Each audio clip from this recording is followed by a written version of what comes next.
Buenos días para todos. Mi nombre es Josué Ayala, soy estudiante de teología del cuarto año. Presento este trabajo en cumplimiento de la actividad integradora número 2 del libro de Daniel. Vamos a compartir pantalla y vamos a compartir con ustedes el tema en qué consiste el cuádruple ataque al libro de Daniel. ¿En qué consiste el cuádruple ataque al libro de Daniel? En primer lugar, debemos saber y reconocer que el libro de Daniel, inspirado por Dios, tiene un lugar especial en las Escrituras y una significación fundamental para la iglesia cristiana. Tanto la singularidad de su contenido profético como la variedad de los temas contenidos dentro de él, y en particular su mensaje excepcional, hacen del libro de Daniel un libro único. El libro mismo se destaca entre los demás libros que hay en la Biblia. Esta peculiaridad sobresaliente que mencionamos de Daniel ha sido objeto de un escrutinio a través de los tiempos, pero también a la vez de un ataque sistemático por la escuela negativa de la alta crítica. Hay cuatro aspectos que han sido atacados más específicamente por los críticos de Daniel. En primer lugar, su paternidad literaria, su historicidad, su estilo lingüístico y sus profecías. Todos estos aspectos buscan, en esencia, inutilizar la certidumbre profética del libro. Así que vamos a comenzar. El primer aspecto que los críticos utilizan, ¿no? Ellos rechazan la paternidad literaria del libro, ¿no?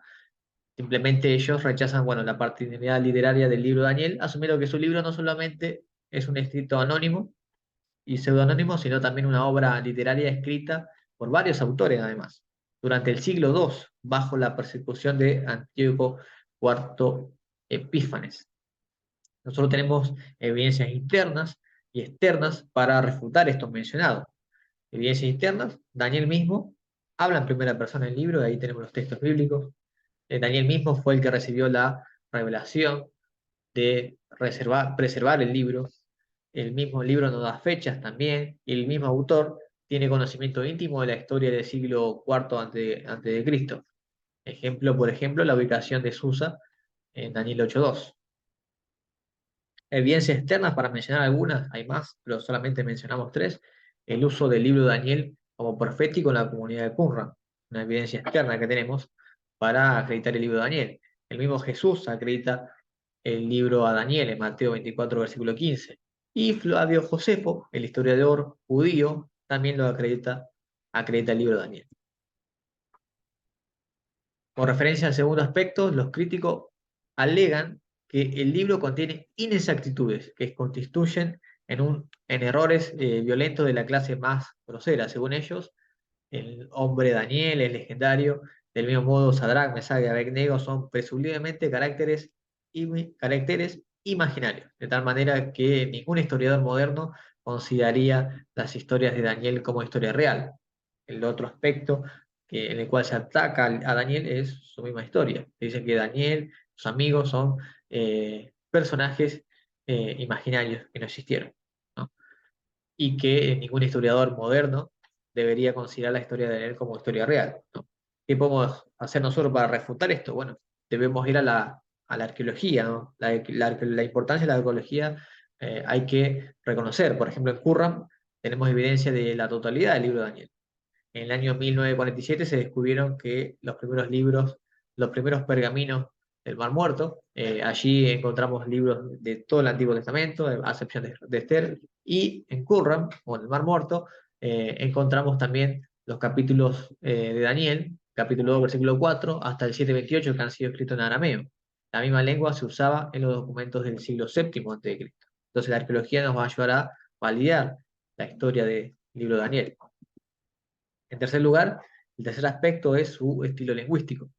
En el tercer aspecto, los críticos enfatizan que la posición del hebreo y del arameo del libro son solo de tiempos macabeos y asumen que las palabras persas y griegas que aparecen en el libro deben ser tomadas como criterio para asignar el libro a una fecha que no va más allá del siglo II. Que no va más allá del siglo II, ¿no? Daniel tiene esa peculiaridad, debemos reconocer, de ser un libro bilingüe.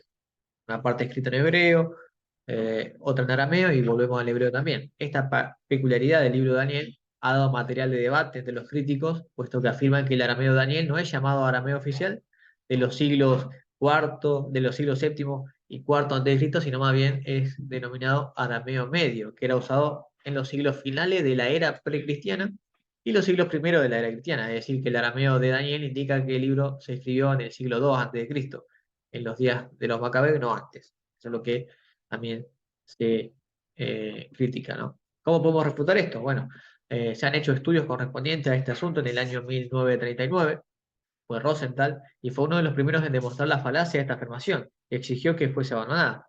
Y desde entonces nuevos estudios confirman la antigüedad de Daniel y por consiguiente su autenticidad también.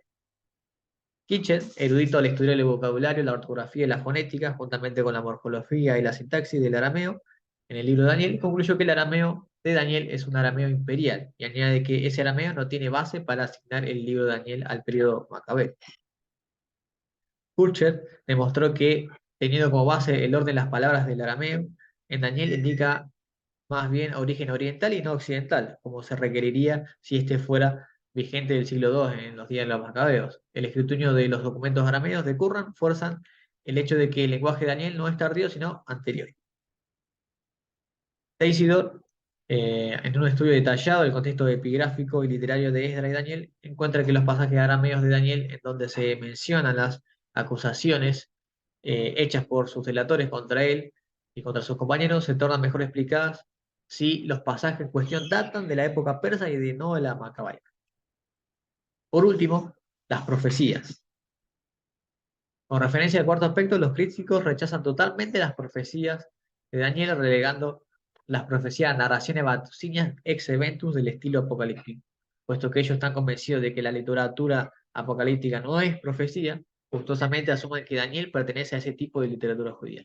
Además, siendo que los críticos de Daniel solo pueden tener un interés apenas un poco más que el de la antigüedad para nosotros, su rechazo de las profecías del reino de Dios tal como son formuladas, es pleno y abierto. Ellos rechazan totalmente los críticos las profecías de Daniel. Pero nosotros como adventistas, como cristianos, creemos en una forma de interpretación profética.